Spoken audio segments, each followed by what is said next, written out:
ಸ್ನೇಹಿತರೆ ನಮಸ್ಕಾರ. ನಾಳೆಯಿಂದ ನಿಮ್ಮ ಖಾತೆಗೆ ಅಂದರೆ ಗೃಹಲಕ್ಷ್ಮಿ ಹಣವನ್ನು ಪೆಂಡಿಂಗ್ ಇದ್ದ ಖಾತೆಗಳಿಗೆ ನಿಮ್ಮ ಖಾತೆಗೆ 10,000 ರೂಪಾಯಿಯನ್ನು ನಾಳೆನೇ ಬಿಡುಗಡೆ. ನೋಡಿ ಸ್ನೇಹಿತರೆ, ನಿಮಗೆ ಹೇಳುವುದಾದರೆ ನಿಮ್ಮ ಮನೆಯಲ್ಲಿ ಗೃಹಲಕ್ಷ್ಮಿ ಅರ್ಜಿಗೆ ಅರ್ಜಿ ಹಾಕಿರುವವರು ನಿಮ್ಮ ಖಾತೆಗೆ ನಾಳೆಯಿಂದ 8ರಿಂದ 10,000 ರೂಪಾಯಿ ಒಮ್ಮೆಲೆ ಜಮಾವಣೆ ಆಗುತ್ತೆ. ಈ ಗುಡ್ ನ್ಯೂಸ್ ಅನ್ನು ನೀವು ತಿಳ್ಕೊಳ್ಳಬೇಕಾದರೆ ನಮ್ಮ ಚಾನೆಲ್ಗೆ ಸಬ್ಸ್ಕ್ರೈಬ್ ಮಾಡಿ ಮತ್ತು ವಿಡಿಯೋನ ಪೂರ್ತಿಯಾಗಿ ನೋಡಿ.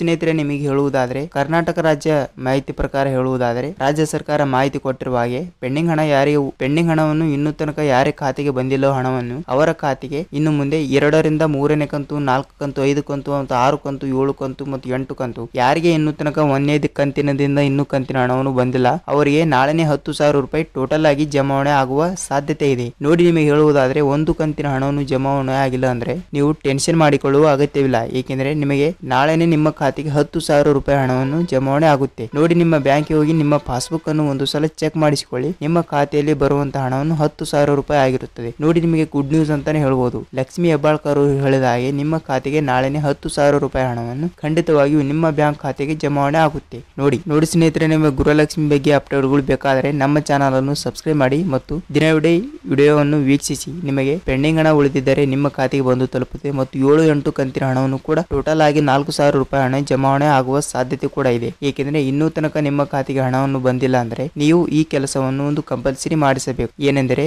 ನೀವು ನಿಮ್ಮ ಗೃಹಲಕ್ಷ್ಮಿ ಸ್ಕೀಮ್ಗೆ ಅರ್ಜಿ ಹಾಕಿದ ಅರ್ಜಿ ಪತ್ರದಲ್ಲಿ ನೇಮ್ ಮತ್ತು ನಿಮ್ಮ ಪಾಸ್ಬುಕ್ ಅಲ್ಲಿ ಇರುವಂತ ನೇಮ್ ಮತ್ತು ನಿಮ್ಮ ಆಧಾರ್ ಕಾರ್ಡ್ ನಲ್ಲಿ ಇರುವಂತ ಹೆಸರು 3 ಸೇಮ್ ಆಗಿದ್ದಾವೆ ಇಲ್ಲ ಅಂತ ನೀವು ಒಂದು ಸಲ ಚೆಕ್ ಮಾಡಿಸಿ. ಸೇಮ್ ಆಗಿದ್ದರೆ ನಿಮ್ಮ ಖಾತೆಗೆ ಹಣವನ್ನು ಜಮಾವಣೆ ಆಗುತ್ತದೆ. ಮತ್ತು ಮಹಿಳಾ ಮತ್ತು ಮಕ್ಕಳ ಕಲ್ಯಾಣ ಅಭಿವೃದ್ಧಿ ಇಲಾಖೆಗೆ ಒಂದು ಸಲ ಭೇಟಿ ನೀಡಿ ನೀವು ಗೃಹಲಕ್ಷ್ಮಿ ಹಣವನ್ನು ನಿಮ್ಮ ಖಾತೆಗೆ ಖಂಡಿತವಾಗಿಯೂ ಜಮಾವಣೆ ಆಗುತ್ತದೆ. ನೋಡಿ ಸ್ನೇಹಿತರೆ, ನಿಮಗೆ ಸರ್ಕಾರದ ಎಲ್ಲ ಸೌಲಭ್ಯಗಳ ಮಾಹಿತಿಯನ್ನು ಬೇಕಾದರೆ ಚಾನಲ್ಗೆ ಸಬ್ಸ್ಕ್ರೈಬ್ ಮಾಡಿ ಮತ್ತು ಒಂದೇ ಒಂದು ಲೈಕ್ ಮಾಡಿ. ವಿಡಿಯೋನ ಪೂರ್ತಿಯಾಗಿ ವೀಕ್ಷಿಸೋದಕ್ಕೆ ಧನ್ಯವಾದಗಳು. ಮತ್ತೆ ಮುಂದಿನ ವಿಡಿಯೋದಲ್ಲಿ ಭೇಟಿಯಾಗೋಣ ಸ್ನೇಹಿತರೆ. ನಿಮಗೆ ಗೃಹಲಕ್ಷ್ಮಿಗೆ ಅಪ್ಡೇಟ್ಗಳು ಬೇಕಾದರೆ ಚಾನಲ್ಗೆ ಸಬ್ಸ್ಕ್ರೈಬ್ ಮಾಡಿ. ಮತ್ತೆ ಮುಂದಿನ ವಿಡಿಯೋದಲ್ಲಿ ಭೇಟಿಯಾಗೋಣ. ನಮಸ್ಕಾರ.